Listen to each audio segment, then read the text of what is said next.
Olá, bem-vindo e bem-vinda ao People First, um podcast de fidelidade sobre o ativo mais importante das organizações, as suas pessoas. Nunca como hoje se falou tanto de saúde mental, no desporto, nas artes, nas empresas, mas estará a mensagem a chegar a quem mais tem de a ouvir? A quem cabe a responsabilidade pela manutenção da saúde mental de um colaborador? Apenas ao próprio, à empresa, ao Estado? Ou deve haver lugar a uma responsabilidade partilhada? O nosso convidado de hoje é humorista e dispensa, na verdade, grandes apresentações. Nos últimos anos tornou-se um dos porta-vozes mais mediáticos para os temas da ansiedade e da saúde mental, nomeadamente através do seu podcast Somos Todos Malucos. António Raminhos, muito bem-vindo ao People First. Obrigado. Olá, obrigada por teres aceito o convite. Começava assim com uma pergunta bastante direita. Achas que a saúde mental hoje em dia ainda é um grande tabu? Se ainda é um grande tabu, era aquilo que tu estavas a dizer. Eu acho que se fala muito mais. Tu tens de começar por algum lado, não é? Claro. Portanto, era um grande tabu. Agora começa-se a falar muito sobre saúde mental. Até parece que de alguma maneira se pode estar a falar demais, não é? Porque parece que toda a gente banalizar. Agora... banalizar, não é? Toda a gente agora fala sobre saúde mental. Mas, na realidade, tu acho que estás a tentar criar aqui um ponto de equilíbrio, não é? Mas o falar muito também acho que não quer dizer que se esteja a quebrar o tabu. Porque o que acontece é ter muita gente que realmente fala sim, eu sei o que é a ansiedade, mas que nunca lidou com a ansiedade mas quando se vê passar por essa situação, ainda entra muito naquele julgamento de eu pensava que isto não me acontecia a mim, não é? Eu ainda acho que ainda há muita ideia da saúde mental, é muito bom falarmos, mas acho que ainda há muita ideia de que só acontece aos outros, só pode acontecer aos outros. Mas lá está, tu tens de começar o caminho por algum lado. E para ti, ou seja, lidar com as tuas questões de saúde mental, ou seja, tu sentiste esse tabu em ti próprio, na procura de ajuda, no teu caminho? Sinto. Ainda sentes? Sim, ainda sinto. A primeira vez que eu fui ao psicólogo eu tinha 18 anos, portanto foi em 1998 e não se falava nada disto, não é? Eu sou de uma família dos anos 80, de uma família disfuncional dos anos 80 e ninguém falava sobre estes temas. Portanto, eu nunca, quando era pequeno, eu nunca tive questões relacionadas com a perturbação obsessivo-compulsiva ou com a ansiedade. Eu era o esquisitinho, o nojentinho, o parvinho, a minha mãe chamava-me Niquento, que é uma expressão alentejana, porque andava sempre nesta coisa, não vou mexer nisso. Ou seja, era isto. E não era por mal, as pessoas não sabiam fazer de outra maneira, não é? E então tu, ali esse estigma cresce um bocadinho contigo. Mas eu, de alguma maneira, não sei porque, sempre tive essa vontade de, se eu estou a passar alguma questão, eu vou procurar ajuda. E tive essa oportunidade de o fazer aos 18 anos, na faculdade. Eu fui ao psicólogo da faculdade e foi aí que abriu o meu mundo para a psicoterapia. Foi apenas o meu primeiro psicólogo de vários que já tive. Mas tive o estigma, por exemplo, da medicação. Quando tive que tomar medicação, portanto, quando o próprio psicólogo me diz, anos mais tarde, aí por volta dos 26 anos, olha, vou-te aconselhar um psiquiatra que trabalha connosco para te ajudar a lidar, porque precisas de um equilíbrio neuroquímico que não tens. Quando ele me diz isto, medicação, caraças, sou mesmo maluco, tenho aqui o selo, medicação, quer dizer que eu sou mesmo maluco da cabeça.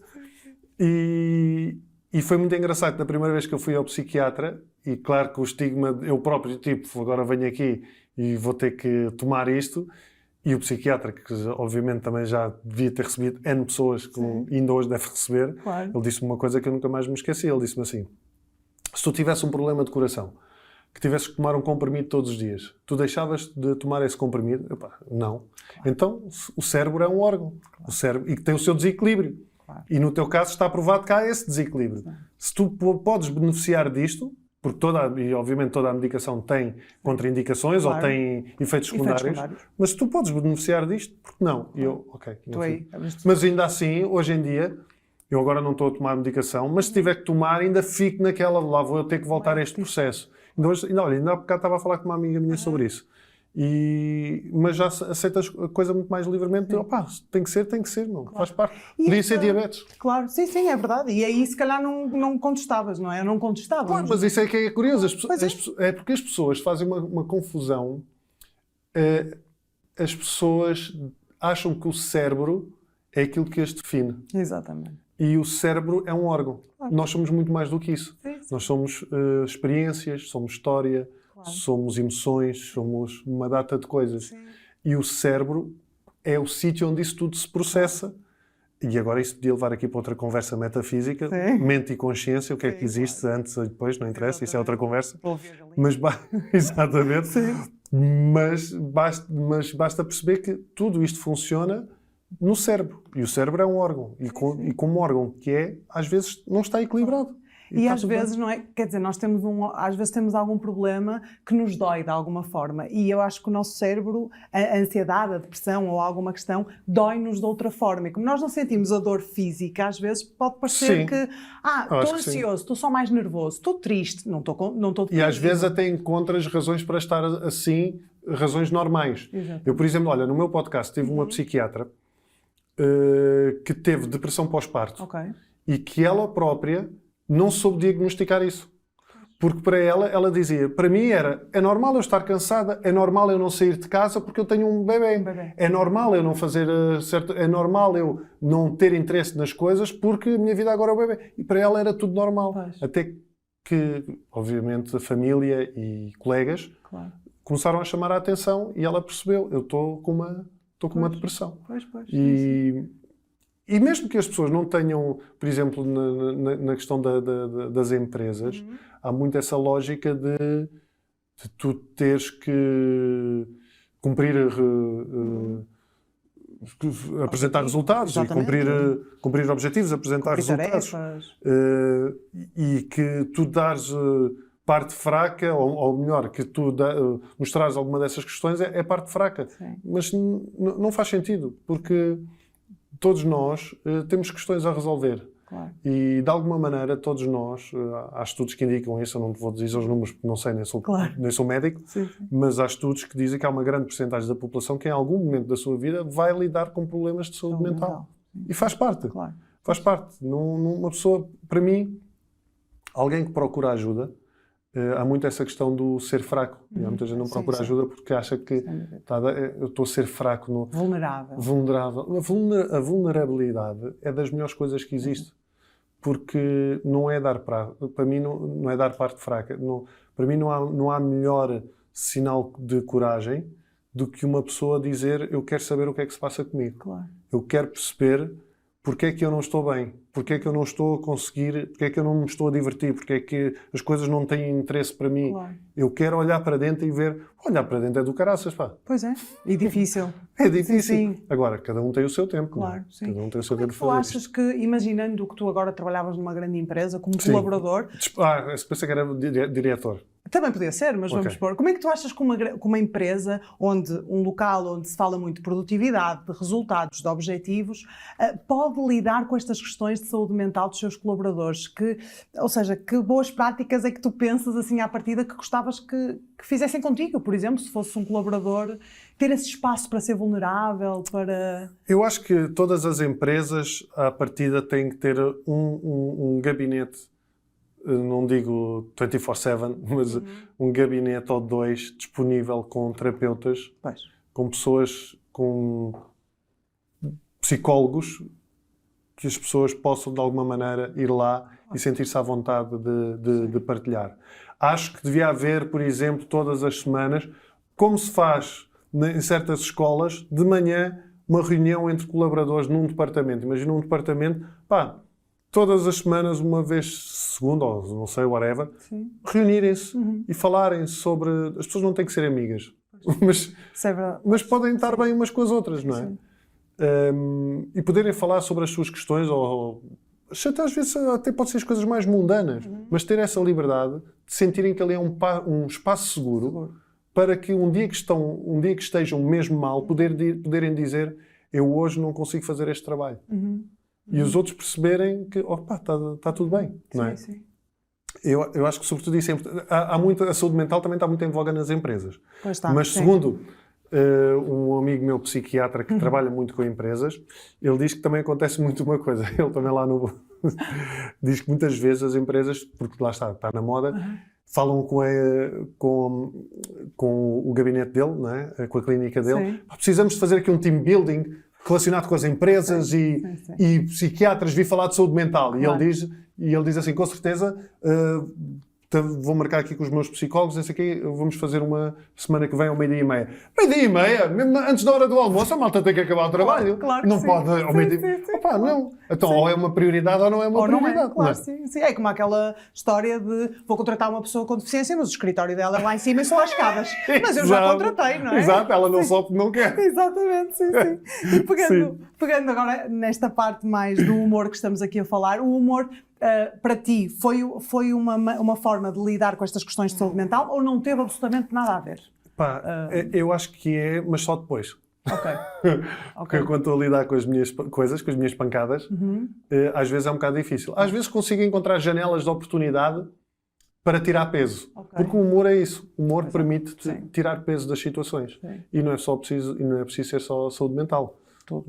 Aliás, por exemplo, por isso é que quando tu tens grandes tragédias que acontecem na história, nos dias a seguir surgem piadas muito fortes. Pois é. E isto não é as pessoas que são más.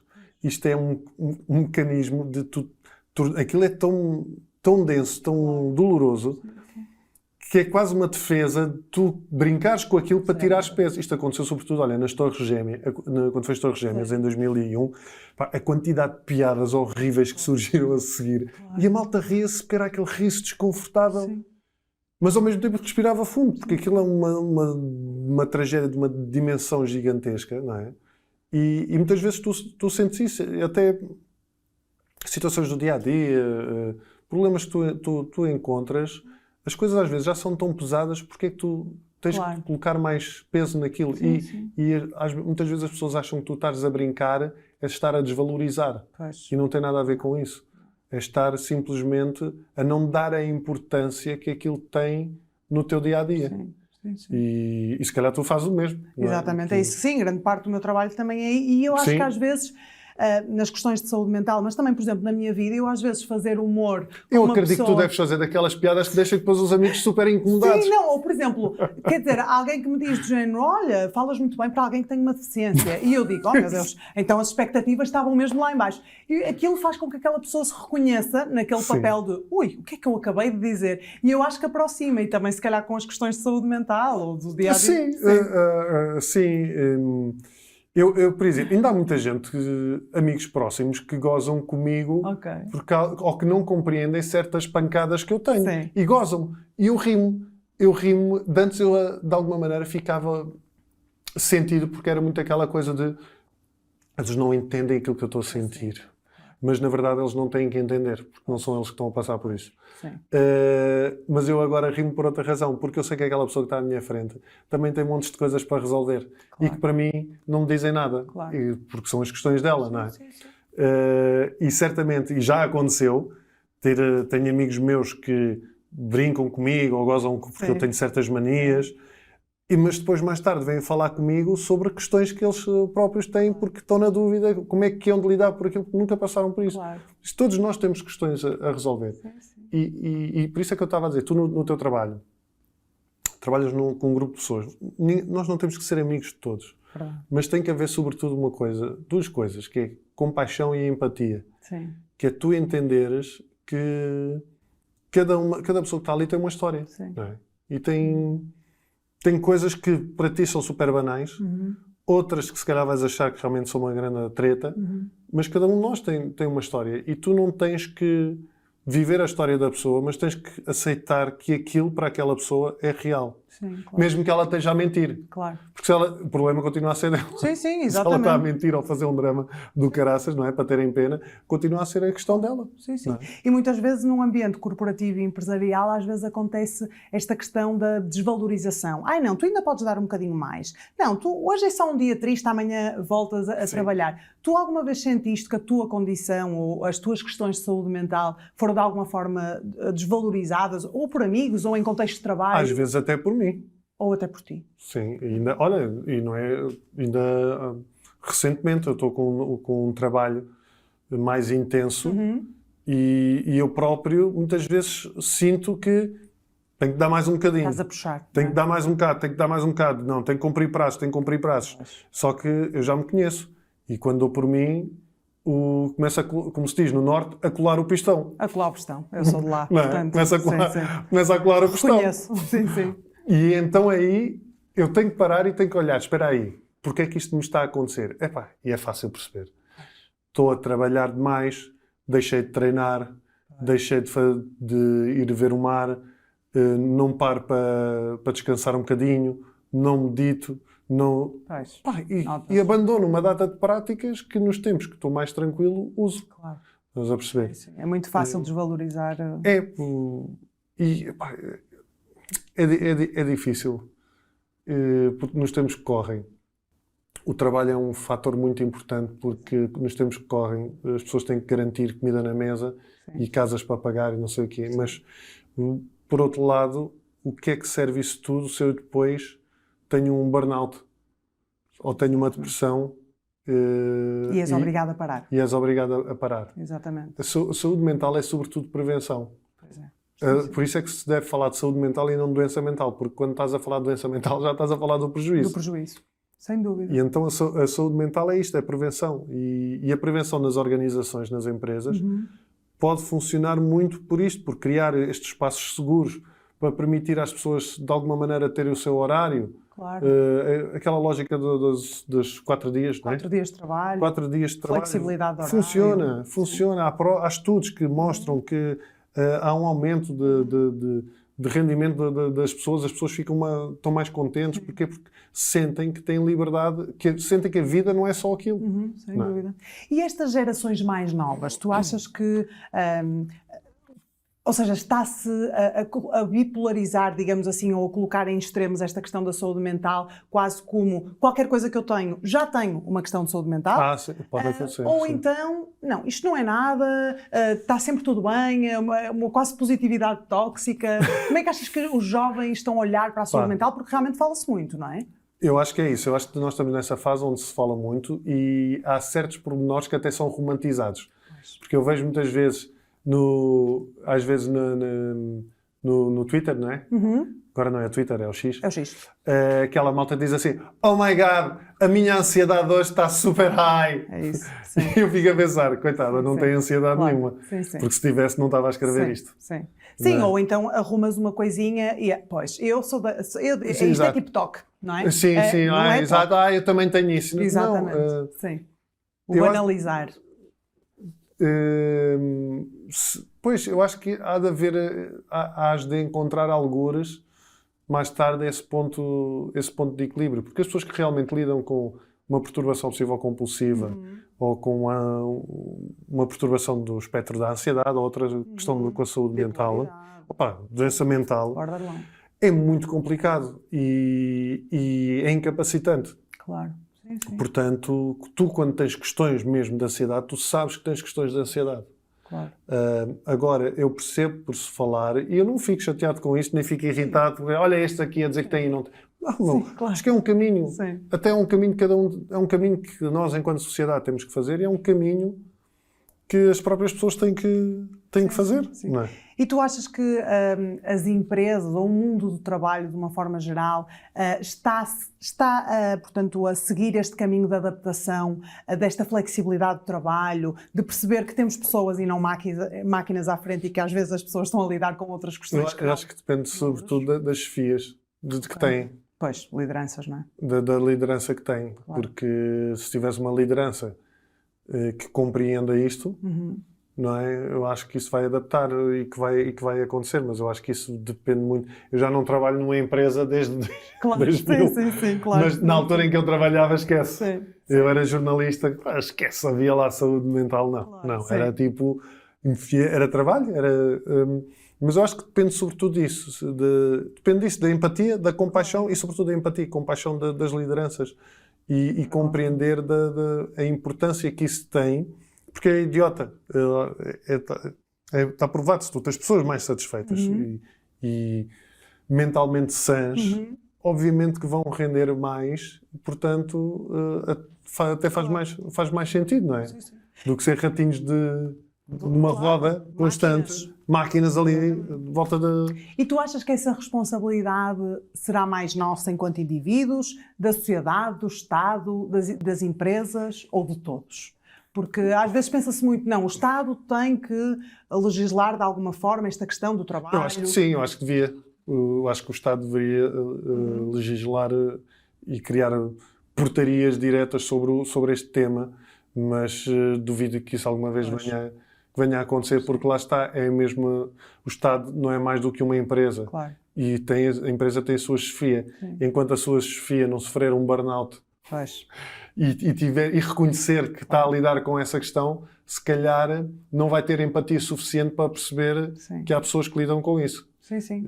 E também democratizar, agora fizeste-me lembrar, porque assim, o acesso à ajuda na saúde mental, a psicólogos, a psiquiatras, não é muitas vezes para todos, não é? Isso também é uma grande barreira. Sim, sim. Apesar de tu teres esta questão, olha, por exemplo, da fidelidade, tu tens a Multicare, não é? Sim, sim. Que tem a questão do seguro de saúde para a saúde mental, que foi revolucionário exatamente nesse sentido, de criar oportunidade para quem tem a hipótese de ter um seguro de saúde, de encontrar respostas. Sim, sim. Infelizmente, hoje em dia, ainda nem toda a gente pode ter um seguro de saúde, mas tu vês que as próprias empresas, e neste caso a Fidelidade, trabalha, claro que é uma empresa que tem que cumprir os seus objetivos, mas há uma parte humana que procura respostas. Claro.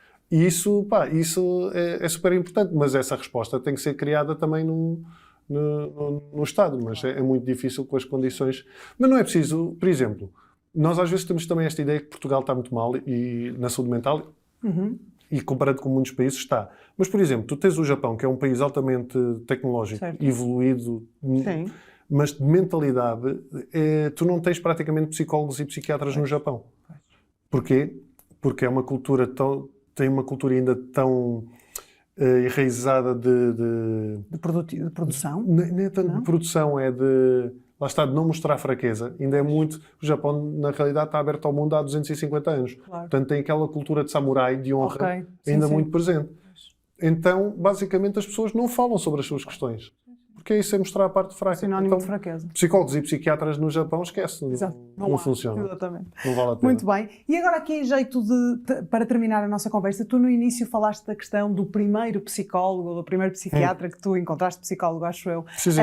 E uma das coisas que nós falamos também muito aqui é há muitas pessoas que desistem de procurar ajuda porque o primeiro profissional não há empatia ou a pessoa não cria conexão. Queres deixar assim algum da tua experiência? A única coisa que eu pergunto é se também quando vão ao dentista e não gostam do dentista, se deixam produzir os seus dentes. Boa. Exatamente. É isso. O psicólogo é um terapeuta, não é médico, é um profissional de saúde, mas um psiquiatra é. Opa, é como outro qualquer. Claro. Portanto, o meu primeiro psicólogo, eu acertei para ir ao quarto. Eu fui a este psicólogo, tive lá umas consultas, foi porreiro, depois eu melhorei e cometi o erro, mas era puto, como é óbvio, ok, estou fixe, já não volto. Pois. Idiota. Ok. Tive uma segunda psicóloga que não gostei nada. Tive o terceiro, que também não empatizei. E está tudo bem. Fui procurando até que encontrei um que já tenho há vários anos. E psiquiatra a mesma coisa. Já tive 3 psiquiatras. E um deles, simplesmente eu saí e fui falar com ele. Disse, não é nada pessoal, eu gosto muito do trabalho que faz comigo, mas eu quero ver aqui outras perspectivas. Sim, quero ver outras perspectivas. Sim. Pronto, e está tudo bem. Se nós fazemos isso para todos os profissionais de saúde, por que é que não fazemos com os psicólogos? Acho que é uma mensagem ótima, não deixar de cuidar dos dentes, não é? Se não gostarem do dentista, e não deixar de cuidar do nosso cérebro se não gostarem do profissional. Claro. Exatamente. Muito obrigada, foi uma conversa muito boa. Espero que tenham gostado deste episódio. Podes encontrar este e outros episódios People First, uma iniciativa da Fidelidade, nas plataformas de podcasts habituais, como o YouTube, Spotify, SoundCloud e Apple Podcasts. Contamos contigo no próximo episódio. Até lá, já sabes, dá prioridade ao que importa. Este é um podcast Fidelidade Studio. Um espaço onde damos voz à vontade de pensar a sociedade e o mundo. Ouve este e outros podcasts em fidelidadestudio.pt.